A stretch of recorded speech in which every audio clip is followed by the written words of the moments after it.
안녕하십니까. 이번 2023년 2차 경기남부청 최종합격생 변소연입니다. 형사법 100점, 헌법 47.5점, 경찰학 92.5점, 총점 240점으로 마무리를 했습니다. 경찰 행정학과를 진학을 해도 똑같이 경찰 공무원 시험을 봐야 된다는 것을 알았기 때문에 워낙 어렸을 때부터 경찰관에 대한 꿈이 확고했던 저는 좀 더 일찍 경찰이 되기 위해서 경찰 공무원 준비를 시작한 것 같습니다. 신가은 교수님의 전문법칙 강의를 들은 적이 있었습니다. 그 강의를 듣고 이게 단순하게 그냥 강의가 아니라 학생들의 머릿속에 다 넣어줄 수 있도록 그렇게 너무 쉽게 말씀을 해주시는 것 같아서 강의력을 보고 신가은 교수님을 선택하게 된 것 같습니다. 장준훈 교수님도 제가 실제로도 배웠지만 아빠 같은 그런 푸근한 모습에도 많이 좀 게 되었고, 또 실제로 설명하실 때에도 기초 이론부터 차근차근히 설명해 주시는 모습을 보면서 많이 좋다고 느꼈던 것 같습니다. 처음에는 그냥 또래 친구들처럼 대학교에 진학할 것을 권유하셨지만 제가 워낙 경찰관에 대한 꿈이 초등학교 때부터 확고했던 터라 조금 더 일찍 저를 믿고 응원해 주셨던 것 같습니다. 또 제가 열심히 아침 새벽부터 공부하는 모습도 보여드림으로써 응원과 용기를 얻었던 것 같습니다.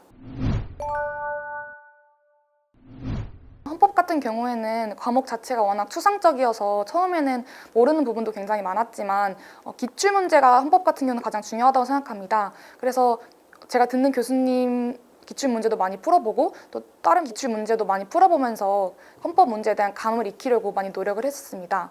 형사법 같은 경우에는 제가 가장 좋아하기도 했고 가장 자신이 있었던 과목이기도 합니다. 형사법 같은 경우에는 한번 기초를 다져 놓으면 점수가 잘 떨어지지 않는 그런 좋은 과목이기 때문에 저는 항상 기출문제, 심화 문제를 풀면서 기초를 탄탄히 다지려고 노력을 했던 것 같습니다. 경찰학 같은 과목은 다른 수험생들과 마찬가지로 휘발성이 매우 강해서 저 역시도 조금 마지막까지 좀 골치가 아팠던 과목 중에 하나였는데, 문제를 풀 때 그 강정원 교수님의 1, 2, 3단계 강의를 들으면서 틀린 부분은 오답 정리를 할 때 기본서를 항상 같이 봐주는 식으로 자주 해독을 했던 것 같습니다. 그러면서 눈에 자주 익히면서 경찰을 공부했더니 좀 좋은 결과를 얻을 수 있었던 것 같습니다.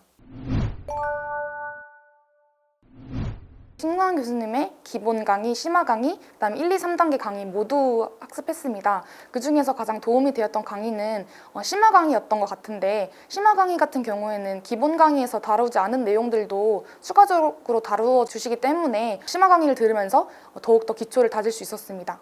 교재는 신가은 교수님의 기본서를 많이 보았습니다. 그 기본서에 모든 내용이 다 잘 담겨 있고 또 따로 제가 오답 노트를 만들지 않아도 기본서에 다 모든 내용이 담겨 있기 때문에 기본서를 가장 잘 봤던 것 같습니다. 네, 저는 장정현 교수님의 기본 강의, 심화 강의, 1, 2, 3단계 강의 모두 수강했습니다. 그 중에서 가장 도움이 되었던 강의는 심화 강의인데, 심화 강의는 기본 강의에서 다뤄주시지 않았던 내용이 들어가면서 더욱 경찰학에 대한 이론과 기초를 다질 수 있는 그런 좋은 강의가 되었다고 생각이 됩니다. 교재 중에 가장 도움이 되었던 교재는 기본서인데요.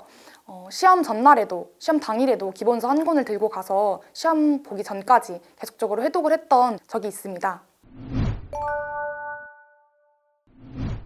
저는 초시생 때는 매일 하루에 몇 페이지씩 계획을 세워두고 회독을 했지만 나중에 후반부가 갈수록 각을 잡고 회독을 하기보다는 매번 이제 문제를 풀 때 틀린 문제나 그리고 맞았는데도 애매한 문제가 있을 때에는 무조건 기본서로 다시 돌아가서 기본서를 보고 눈으로 회독을 하는 식으로 매번 경찰학을 많이 봐주려고 노력했던 것 같습니다.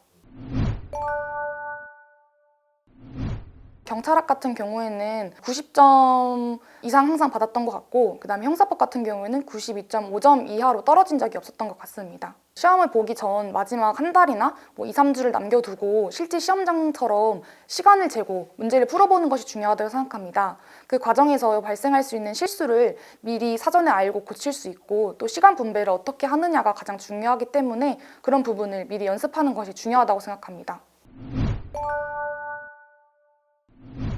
학교를 다니면서 공부를 했기 때문에 절대적으로 학교에서 확보할 수 있는 공부량이 많지 않았습니다. 그렇기 때문에 아침 매일 5시 정도에 스터디 카페에 가서 공부 시간을 확보하면서 평일에는 주로 한 8시간에서 10시간 정도 공부 시간을 확보했고, 또 토요일에는 한 10시간에서 12시간 정도의 공부 시간을 확보했습니다. 그리고 또 한 달 전에는 일요일에도 공부를 했지만 그 전에는 일요일은 항상 쉬어주는 식으로 휴식 기간을 가지려고 많이 노력했습니다.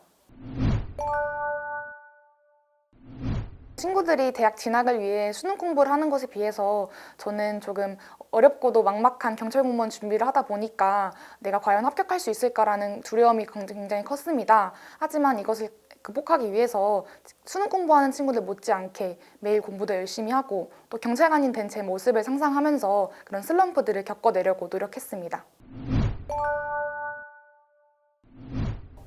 헌법 최신 판례랑 경찰학 기본서 하나랑 형사법 최신 판례를 들고 갔지만 너무 긴장돼서 다 보지는 못했고 최신 판례 우선으로 보고 들어가려고 했습니다. 학교가 끝나고 저녁에 체력학원에 가서 체력 연습을 했고, 그 다음에 필기 합격이 된 이후에는 꾸준히 주 2회에서 3회 정도 체력학원을 다니고, 그 이외에 제가 부족한 종목을 매일 보완하는 식으로 좀 추가적인 운동을 하려고 노력했습니다. 제가 1000m 달리기가 굉장히 약했기 때문에 종합운동장에 나가서 매일 3km에서 5km 정도 달리는 연습을 해왔습니다. 아무래도 나이가 어려서 경험 관련된 질문이 많이 들어올 것이라고 예상을 하고 있었습니다. 그래서 비록 나이는 많지 않지만 제가 살아온 인생에서 가장 잘 뽑아낼 수 있는 그런 경험들을 잘 정리하려고 노력했습니다. 그래서 실제 면접장에서도 경험 관련된 질문이 나왔었는데 그때 당황하지 않고 잘 대처한 덕분에 잘 답변 드릴 수 있었던 것 같습니다. 나이가 어려서 경찰 공무원 준비를 조금 주저하는 친구들이 있을 텐데 워낙 경찰관에 대한 꿈이 확고하고 주어진 환경에서 최선을 다할 그런 준비와 자세가 되어 있다면 누구나 최선을 다하면 합격할 수 있는 시험이라고 말씀드리고 싶습니다. 그래서 나이와 관계없이 경찰 공무원에 대한 열정 하나로 저도 이 자리까지 오게 되었으니까 응원의 말씀 전해주고 싶습니다. 미래인재 교수님의 강의를 들은 덕분에 저의 이 경찰 공무원을 택한 이 길이 결코 틀리지 않았다는 것을 증명할 수 있게 된 것 같아서 너무 감사하다는 말씀 드리고 싶고, 경찰관이 되고 승진 공부를 할 때도 꼭 교수님들의 강의를 다시 듣고 싶습니다. 지금 내가 가고 있는 이 길이 맞는 길인지, 내가 공부를 잘 하고 있는지 스스로에게 가장 많이 의심도 들고 두려운 마음이 큰 시기라고 생각합니다. 하지만 본인을 믿는 것이 가장 중요하다고 생각이 됩니다. 저도 그래왔듯 여러분들도 하실 수 있을 거라고 생각이 됩니다. 화이팅!